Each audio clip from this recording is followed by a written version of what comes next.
Welcome back. During our first session, we looked at the patriarchal period and the rise of the Hebrew people under Abraham, Isaac, and Jacob. We saw how the descendants of Abraham migrated to Egypt during a time of famine. This led to the rise of Moses, who led the Hebrew people during a time of extreme oppression, which led to their sudden departure in what has come to be known as the Exodus. This Exodus was followed by a period of wandering in the desert, during which the people sojourned at the foot of Mount Sinai. It was there that Moses, in the name of the people, entered into a covenant with God, in which the people promised to follow God's ways. We will be your people, and God would provide for his people. I will be your God. The total length of the period of wandering in the desert was about 40 years. This would make sure that no one who had entered into the idolatry of the golden calf would enter the promised land. So we continue our trek into the Old Testament with the re-entrance of the Hebrew people to the promised land, what has come to be known as the Conquest. This map shows that the Hebrews under Joshua, who took command after the death of Moses, entered the promised land through the town of Jericho, just to the north of the Dead Sea. The Battle of Jericho, as it was called, marked the beginning of the conquest of the land. As the map shows, after Jericho fell, Joshua mounted a three-pronged attack to the west, to the north, and to the south. The story of this can be found in the book of Joshua. Once the land was conquered, it was divided among the sons of Jacob, who came to be known as the tribes of Israel. This map shows the land as it was apportioned to the various tribes. It should be noted that the names of the 12 tribes do not match the names of Jacob's 12 sons, as they're described in Genesis. The reason for that is that the tribe of Levi, which was the priestly tribe, did not receive an allocation of the land. Their portion was the sanctuary where the priests of Levi ministered. Consequently, there were 11 sons left, but 12 tribes were needed. So Joseph drops out, and the two remaining portions of the land were given to his two sons, Ephraim and Manasseh. And thus you can see in the center of the map two rather large regions designated to Ephraim and Manasseh. Once the land was conquered and apportioned among the tribes, giving each autonomy over its holdings, the people gathered at the sanctuary of Shechem, where the Ark of the Covenant was to renew the covenant that was made at Sinai. Shechem sits nestled between Mount Gerizim and Mount Ebal. So the picture is the Israelite people gathered on the slopes of these mountains, joining Joshua in renewing the covenant. That covenant renewal can be found in the 24th chapter of the book of Joshua, where Joshua recounts the great acts of God in the Exodus and the desert wandering, and then challenges the people. Joshua said to the people, "You cannot serve the Lord, for he is a holy God. He is a jealous God. He will not forgive your transgressions or your sins. You forsake the Lord and serve foreign gods, then he will turn and do you harm, and consume you after having done you good." All the people said to Joshua, "Nay, we will serve the Lord." Joshua reminds the people of the promises their forebears made at Sinai to follow the way of the Lord. "I will be your God if you will be my people." The people solemnly promised to serve the Lord. He will be their God. The text of Joshua 24 continues. Then Joshua said to the people, "You are the witnesses against yourselves that you have chosen to serve the Lord, and to serve him." And they said, "We are witnesses." He said, Then put away the foreign gods which are among you, and incline your heart to serve the God of Israel. And the people said to Joshua, The Lord our God we will serve, and his voice we will obey. So Joshua made a covenant with the people that day, and made statutes and ordinances for them at Shechem. Finally, Joshua, following the first of God's words on Sinai, commands that they put away all foreign gods, that is, gods that they had worshipped before Yahweh, inclining their hearts to God alone. Again, the people promised that they will follow only the Lord their God, and thus the covenant is renewed. At this point, all the promises made to Abraham have been fulfilled. He has his descendants from both Isaac by his son Sarah and Ishmael, his son by Hagar. These descendants, most especially the descendants of Isaac, are in possession of the land that Abraham was promised. And finally, these descendants have become a great nation, as evidenced by the extent of the land they now control. The life of these descendants, the Israelites, in their land was somewhat difficult, as narrated in the book of Judges. The tribes were constantly being attacked from surrounding peoples and were in constant need of help from the surrounding tribes. Theologically, these attacks were interpreted as punishment for the people for breaking the covenant. Specifically, they would seek out other gods, idolatry, or sin in other ways, evils. In response, God would permit the people to be oppressed by some outside force or people. They would, as a result, cry out for deliverance, whereupon God would raise up a deliverer known as a judge, hence the title Judges for this book. The deliverer would put an end to the oppression, and peace would reign until the deliverer died, and the cycle would start all over again. At the root of this cycle was what is known as Deuteronomic Theology, which taught that if one obeyed the law of God, they would prosper. If not, they would find themselves in oppressive situations. Prosperity was directly connected to obedience to the law. This theology would be very prominent throughout the whole Old Testament period. As the period of the Judges continued, it became more and more clear to the people that this loose confederation system of government was not working. Also, they were facing an enemy far more sophisticated than any that came before, the Philistines, or the Sea People. These people came down from the north and took over the region by the Mediterranean and were a fierce enemy. Their chariots and iron weapons terrified the region. So Israel needed some form of central government, and so they made requests that God give them a king so that they could be like other nations. The last of the judges in the book of Judges was Samson. However, the final judge was Samuel, who actually became the bridge between the judges and the kings in the monarchy. The biblical sources for the history of the monarchy in Israel are the first and second books of Samuel and the first and second books of Kings. These four books provide a complete history of the monarchy in Israel from the point of view of the Deuteronomic theologian.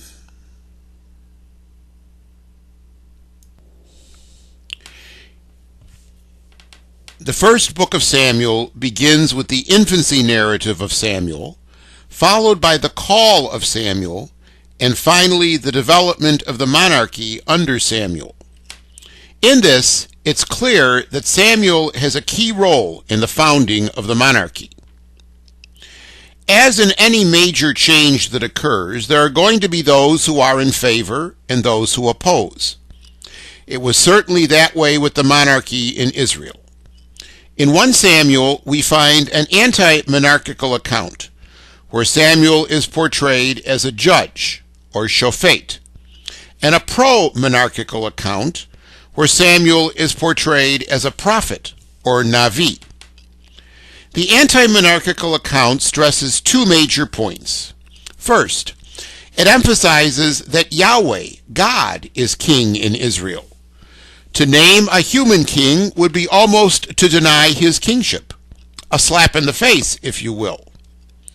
Second, they described what the king would do.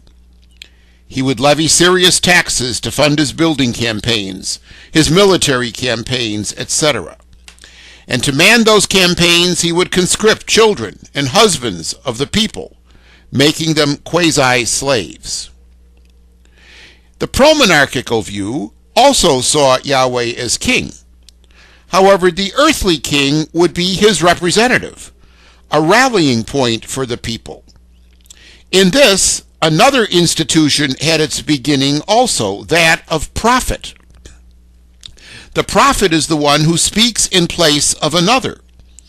In this case, the prophet spoke in the place of God to the king. Thus, the institutions of prophet and king go hand in hand.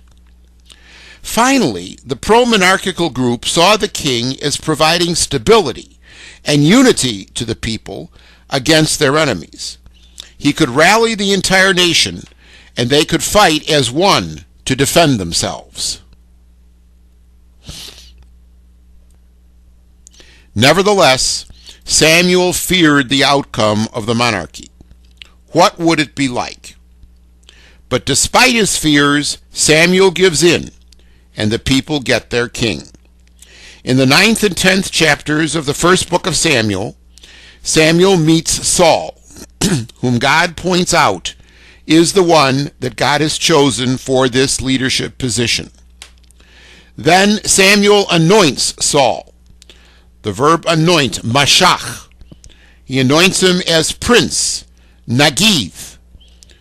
The word in Hebrew for anoint is mashach, from which comes the term Mashiach, or Messiah, which is translated anointed or anointed one. This is the term that will be used to designate the kings throughout the monarchy. Note, Saul is not given the title of king, however, Melech in Hebrew. Rather, he's given the title of prince, Nagith, over Israel. Saul proves himself up to the task of being a warrior. He leads his army to rescue some of his people who were prisoners of the Ammonites. And more significantly, he wins several battles against the Philistines. He seems to be their match. Yet Saul is moody, rash, prone to anger, and most especially prone to jealousy. This will work against him in his new role. As a result, Samuel soon breaks with Saul. Saul goes out on his own, failing to listen to the counsels of Samuel, or more importantly, to the will of God, mediated through Samuel. As a result of his failure to treat Agag, an Amalekite prisoner, Saul loses the favor of God, and Samuel is sent in search of another king. This time, Samuel is sent to the small town of Bethlehem, just outside Jerusalem. In particular, he goes to the home of Jesse. All are on edge due to Saul's moods. Samuel enters Bethlehem and is asked whether his visit is peaceful. He affirms it is. And then he has Jesse produce his sons. As each came forward from the eldest down, the Lord tells Samuel this is not his choice for king. Finally, they get down to the youngest, who is tending sheep, David. He's summoned from the pasture. He arrives, and the Lord says, "Anoint him. He's the one." Then the Spirit of the Lord rushed upon David. David is brought to the court, where he becomes fast friends with Saul's son Jonathan in the court. He also becomes enamored of Saul's daughter Michal, whose hand he eventually seeks in marriage. As the first book of Samuel continues the narrative, we hear of the feats of David as a military man. He captures the hearts of many of the people to the point that his popularity began to eclipse Saul, which was not a good thing, since Saul was a jealous king, and his jealousy becomes aroused against David.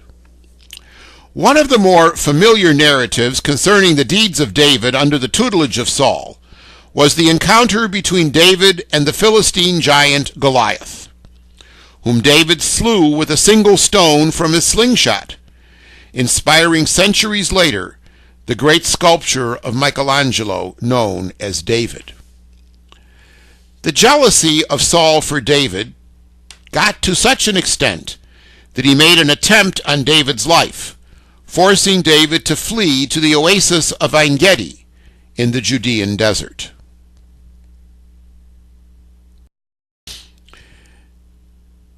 David achieves kingship over Israel when he is anointed Mashach, king, Melech, over all Israel at Hebron.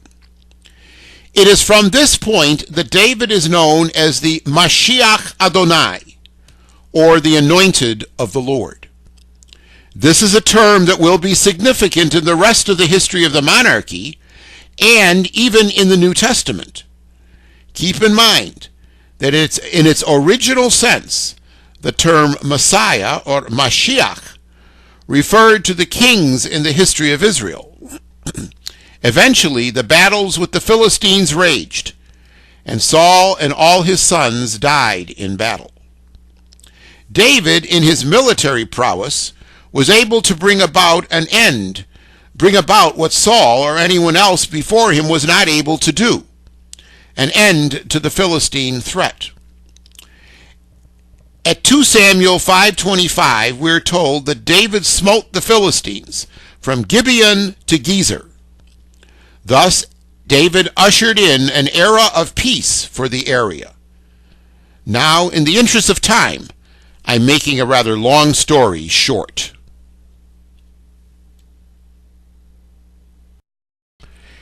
Having brought about peace, David set to establishing his kingdom both politically and religiously.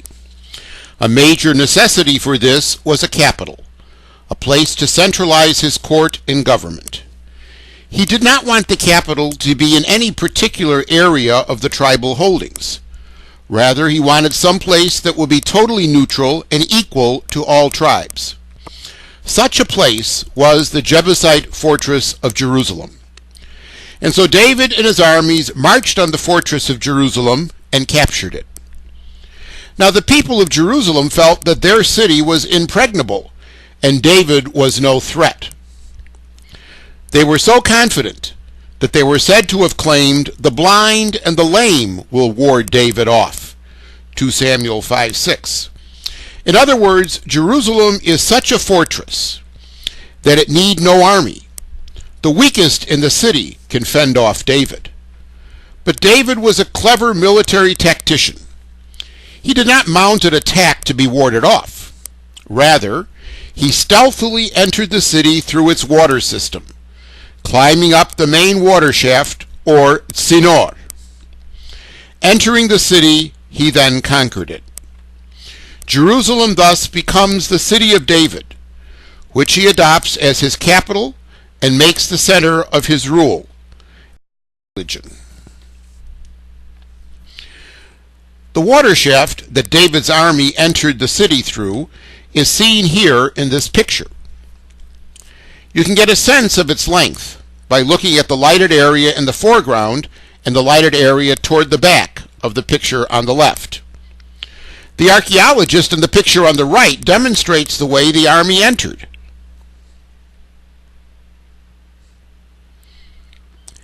Having secured his capital, David further fortified the water supply so that no one else would get into the city in the manner in which he entered. He then built a magnificent palace for himself and his court. This became the center of his government. He then had the Ark of the Covenant brought to Jerusalem with great pomp. In fact, he himself, the Bible tells us, danced with abandon before the ark as it was brought to Jerusalem. It was David's intent to build a house for the Lord, a temple, yet God intervened through the prophet Nathan.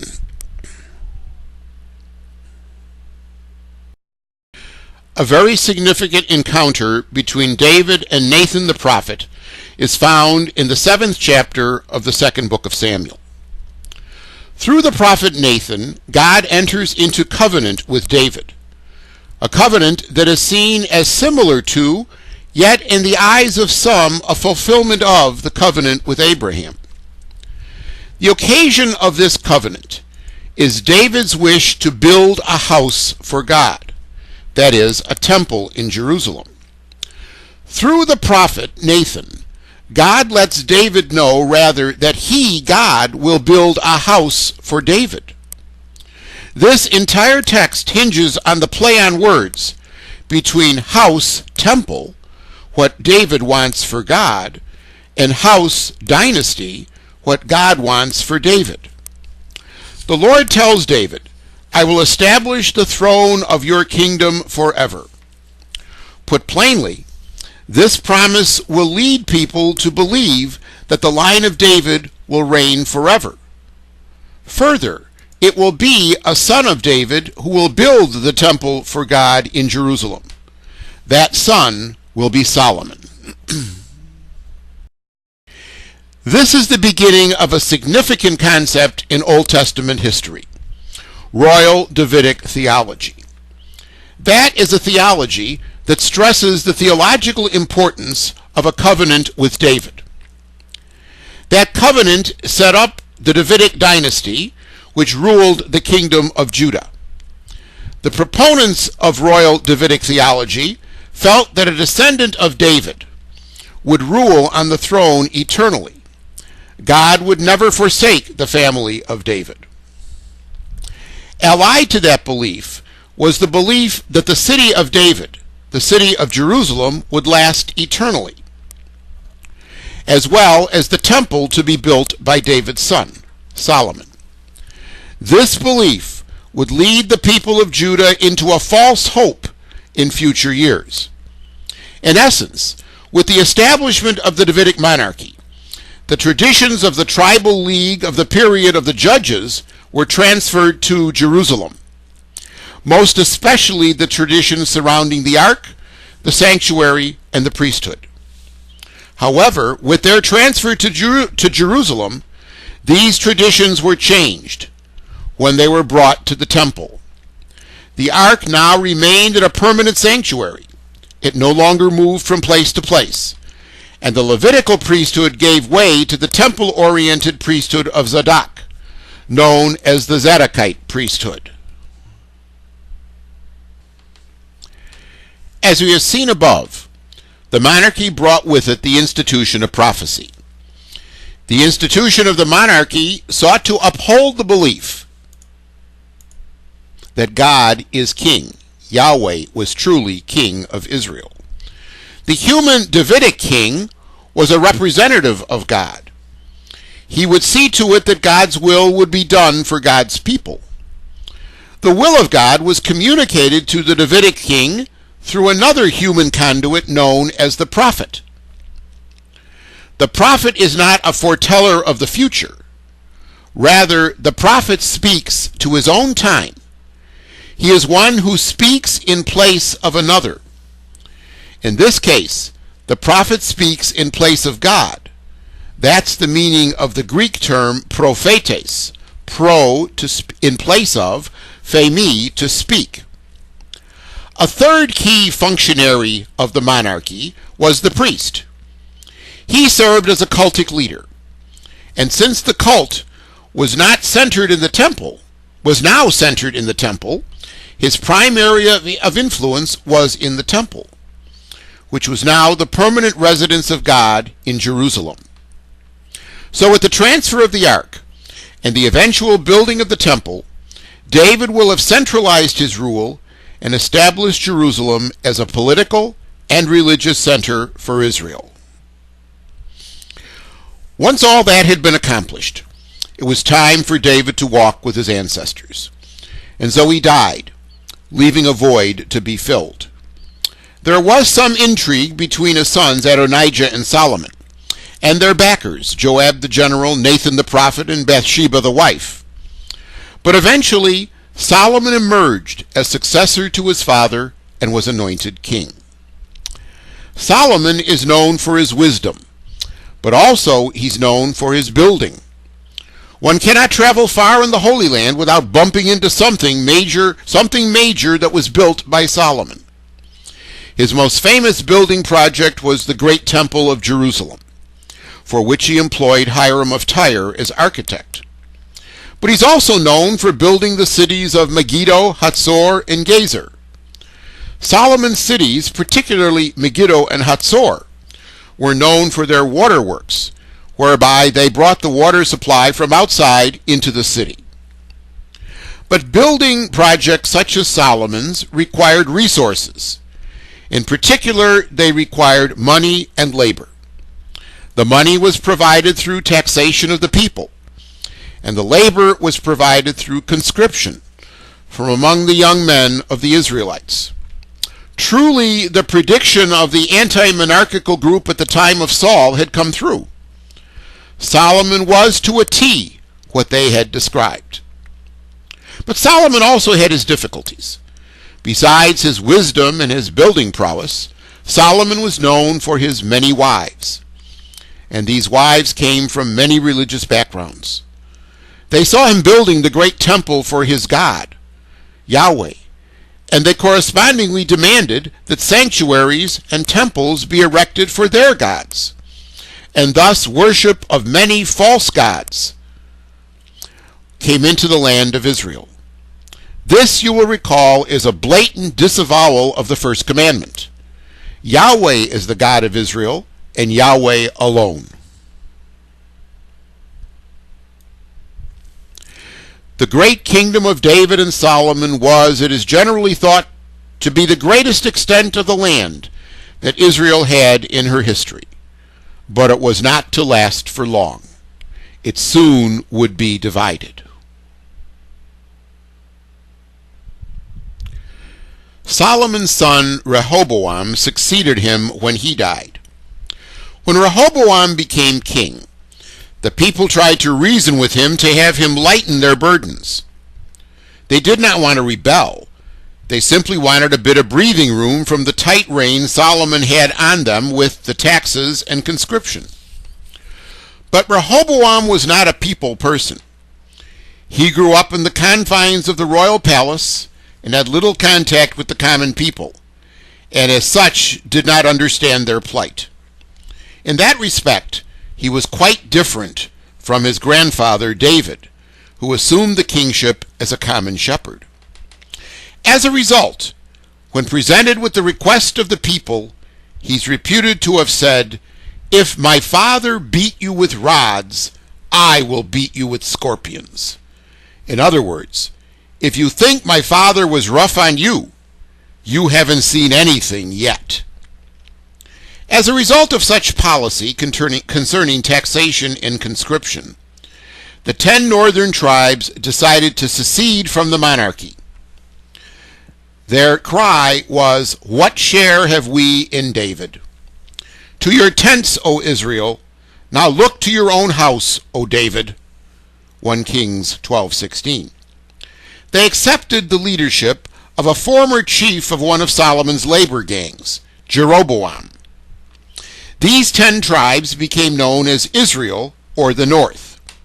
This left Rehoboam with the remaining 2 tribes, Benjamin and Judah, and the Davidic monarchy now became known as Judah, or the Southern Kingdom.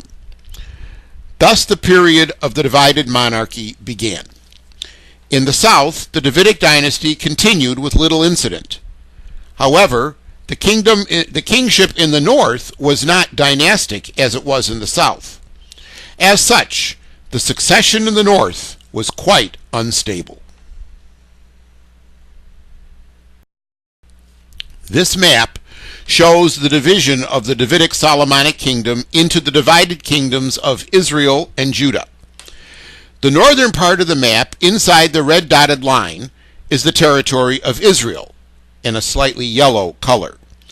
The southern part of the map, inside the red dotted line, is the territory of Judah, a kind of a reddish-orange in color. They're fairly close to the same size, although Israel is a bit larger. One of the things that Jeroboam wanted as he established his rule was a severance of religious observance from Jerusalem.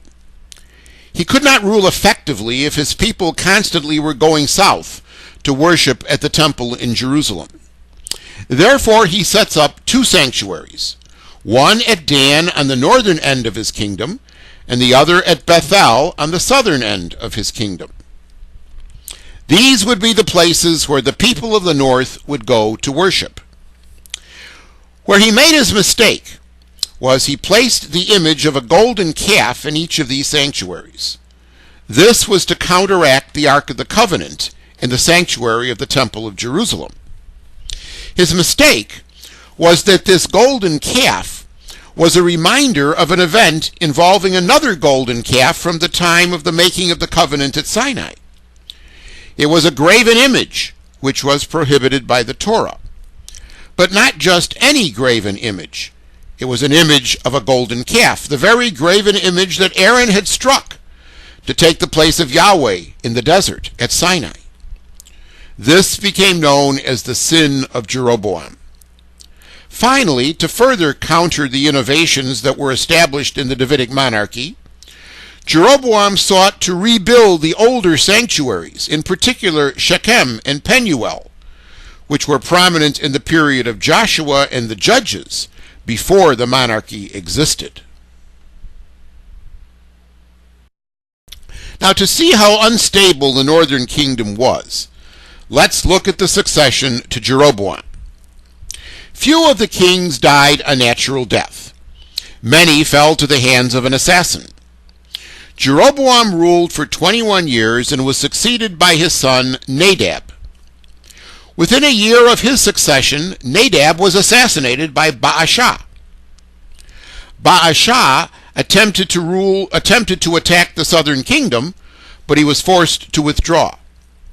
He ruled for 23 years, when he was succeeded by his son Elah. In the same year that Elah succeeds, he's assassinated by Zimri, who wipes out the entire house of Elah.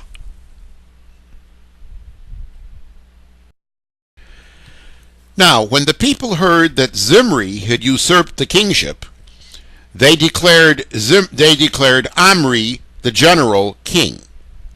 He then attacks 7 days into Zimri's reign, leading Zimri to commit suicide. Omri then takes reins of the government as a king with acclamation of the people. With Omri, a modicum of stability enters the northern kingdom. Omri, as a general, achieved tremendous political stature. He was noted for his collaboration with the monarchs of the southern kingdom. And in a rather strategic move, he relocates the capital from the area of Tirzah to the Hill of Samaria, a place which was much more difficult to attack or capture. Finally, he enters into an alliance with Phoenicia, the nearest neighbor to Israel, and he seals this alliance through the marriage of his son Ahab to the Phoenician princess Jezebel. This ushers in one of the more colorful chapters in the history of the northern monarchy. From this picture, we get something of an idea of the impregnability of the Hill of Samaria. This is a similar picture from a different view. From this hill, it's possible to spot anyone approaching from any side. Hence, it is an ideal place to defend.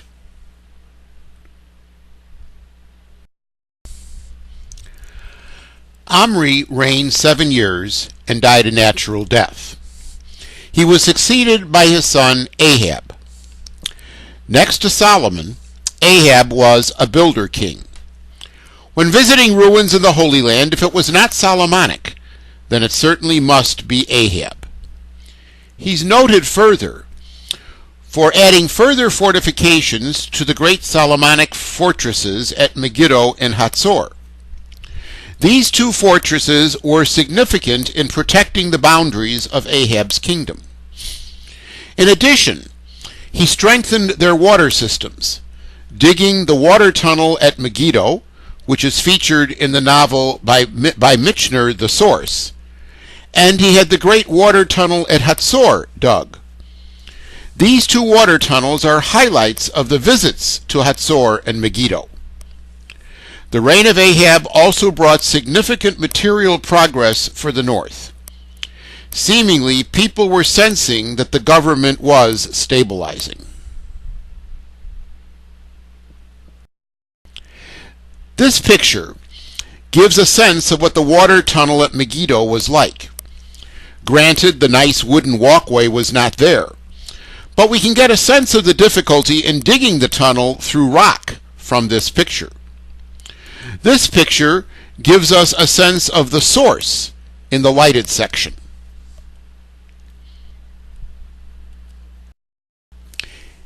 Ahab's reign was not all building and prosperity. From the time of Baasha, the Syrians to the north were flexing their muscles and making forays into the territory of the northern kingdom.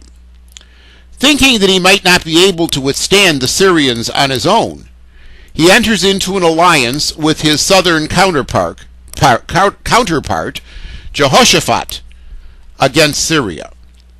1 Kings 22:29-38 narrates the death of Ahab and the battle of Ramoth-Gilead.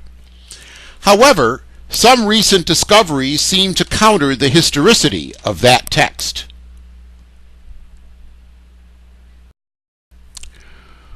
We cannot say that we've done justice to the reign of Ahab in the northern kingdom without looking at the religious crisis in the north as a result of the alliance sealed by the marriage of Ahab and Jezebel.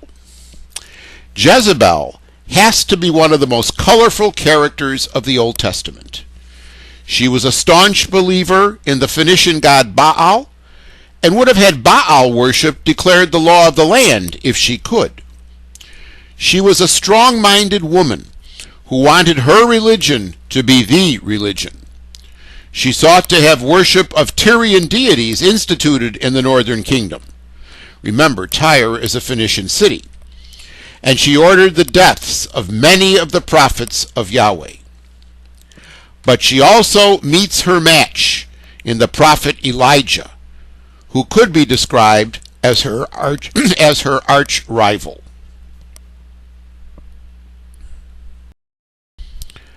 A number of great stories are connected with the prophet Elijah, and they involve Jezebel. In 1 Kings 18, we have the encounter of Elijah with 400 prophets of Jezebel's god Baal. It boils down to a claim of "my God is better than your God." They set up a contest. A sacrifice is to be offered, so it is to be prepared, but no fire is to be lit. Instead, the prophets are to call on their gods to send down the fire to consume the sacrifice. Baal's prophets go first. They chant, they sing, they slash themselves in prophetic frenzy, being taunted by Elijah, who claims their God may be asleep or may be away on a journey. Still nothing, no fire. As Kings puts it, no one was listening. Then Elijah's turn comes. He rebuilds the destroyed altar to Yahweh. He calls for water to be poured on the sacrifice, and again water to be poured, and yet a third time water to be poured. Then he prays at the hour of sacrifice, and suddenly fire swoops down and consumes the sacrifice. Whose God is God? Jezebel's prophets are then vanquished. Another great story of the Elijah cycle is the story of Naboth's vineyard, which is found in 1 Kings 21. Ahab wants to annex the vineyard of Naboth since it is adjacent to the royal property. Naboth will not part with it, since it's part of his ancestral heritage. Ahab is downhearted at this. Enter Jezebel, who tells him to perk up. She'll take care of it. So she has Naboth murdered and then takes the vineyard. She then sends Ahab to officially take possession. Going down to the vineyard to take possession, he meets Elijah, who says to him, "After murdering, do you now take possession?" Then Elijah utters a rather ominous oracle about the end of Jezebel. The dogs will lick up the blood of Jezebel in the valley of Jezreel. The third Elijah story basically gives us a prediction of the fate of the dynasty of Omri. In 1 Kings 19, Elijah has traveled to Horeb, another name for Mount Sinai. He encounters the Lord, not in a mighty wind, not in fire, but rather in a tiny whisper of wind after the wind and the fire. In that encounter, Elijah is told what lies ahead. The Lord says to him, "Go back. Take the road to Damascus, and upon your arrival in Damascus, the capital of Aram or Syria, Elijah is to anoint Hazael as king of Syria or Aram. Then he's to anoint Jehu, the son of Nimshi. Jehu is a general in the army of Ahab, but he's not a member of the line of Omri. Finally, he's to anoint Elisha, the son of Shaphat, as prophet to succeed him. Then an ominous warning. Anyone who escapes the sword of Hazael, Jehu will kill him. Anyone who escapes the sword of Jehu, Elijah will kill. But all those in Israel who do not worship Jezebel's god, Baal, will be spared." The final story we shall mention is from the Elijah cycle is the Assumption of Elijah. Elijah and Elisha are walking, and Elijah tells Elisha to request whatever he would from Elijah before he's taken. Elisha requests a double portion of Elijah's spirit. If Elisha sees Elijah being taken up, his wish will be granted. Otherwise, not. They're walking, and a fiery chariot and horses come between them, and Elijah's taken up to heaven in a whirlwind. Elisha sees it happen. As he ascended, Elijah's mantle drops, and Elisha picks it up. He returns to the Jordan River, and reaching the river, Elisha wields Elijah's mantle and strikes the water. The waters part, and he crosses over. Elijah's power had been passed to Elisha.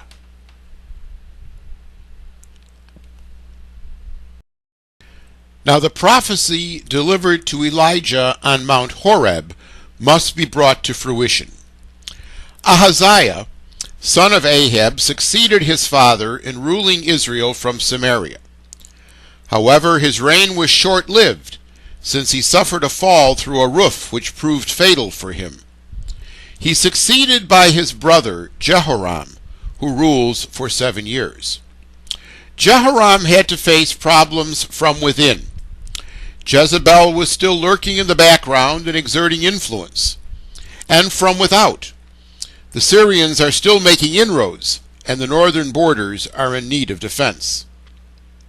Elisha, having succeeded Elijah, works with the prophetic bands known as the Sons of the Prophets, and following in the mold of Elijah, he resists many of the policies of Jehoram. So the reign of Omri and his descendants appears to have given some stability to the northern kingdom. Here is a family tree of the dynasty of Omri. As we mentioned above, Omri entered into an alliance with Phoenicia, giving his son Ahab to Jezebel, the daughter of Ethbaal of Phoenicia, in marriage. Ahab and Jezebel become the parents of Ahaziah, his sister Athaliah, and his brother Jehoram. This gives the general line of the north for about 50 years, from 876 when Omri succeeded to 842 when Jehu succeeded.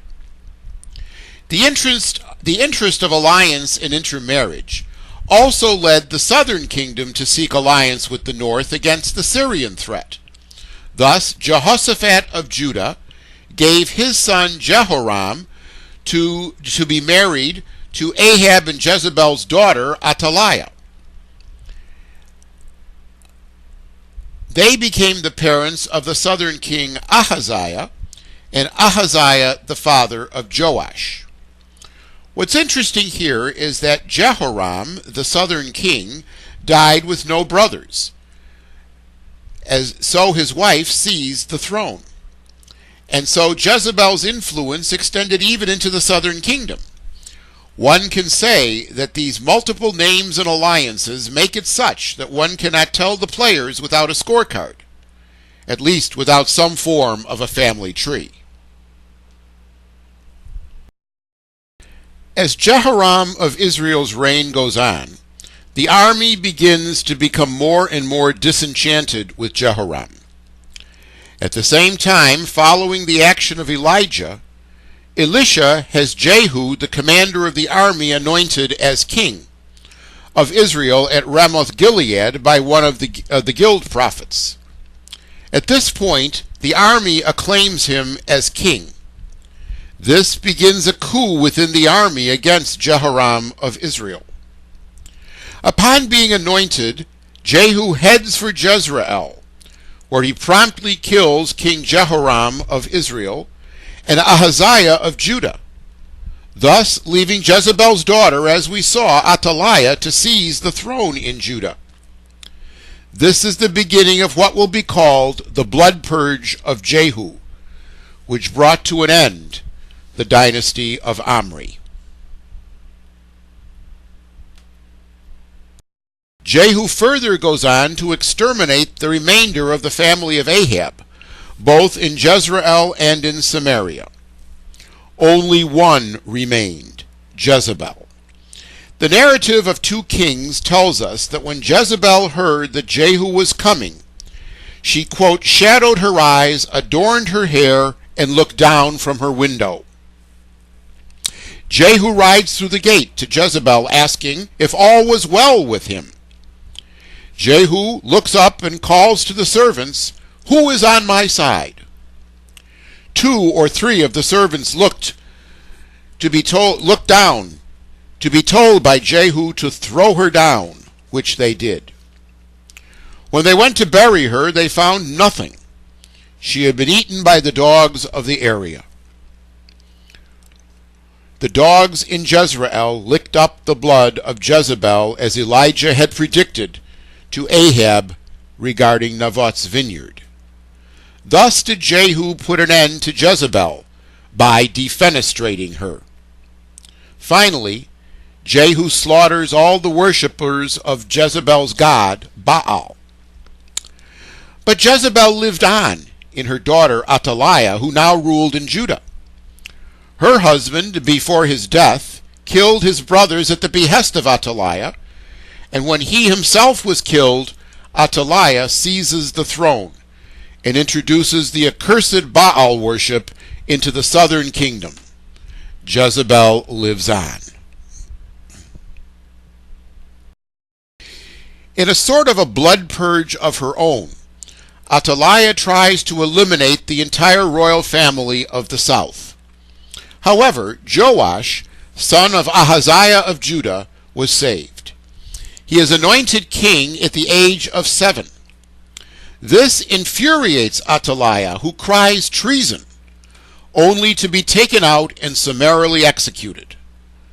Athaliah's execution brought an end to the short-lived period of Baal worship in the southern kingdom. We end with a rather interesting picture found on the black obelisk of Shalmanaser III of Assyria. It depicts Jehu, king of Israel, paying tribute and bowing before the Assyrian king Shalmanaser III. According to the black obelisk, Jehu is said to have severed his alliances with Phoenicia and Judah to become subject now to Assyria. However, there is no reference to such in biblical accounts. Well, That should be enough for today. Next week we shall look at how the Assyrian threat affected both the northern and the southern kingdoms, and how it affected the ministry of the prophet Isaiah of Jerusalem.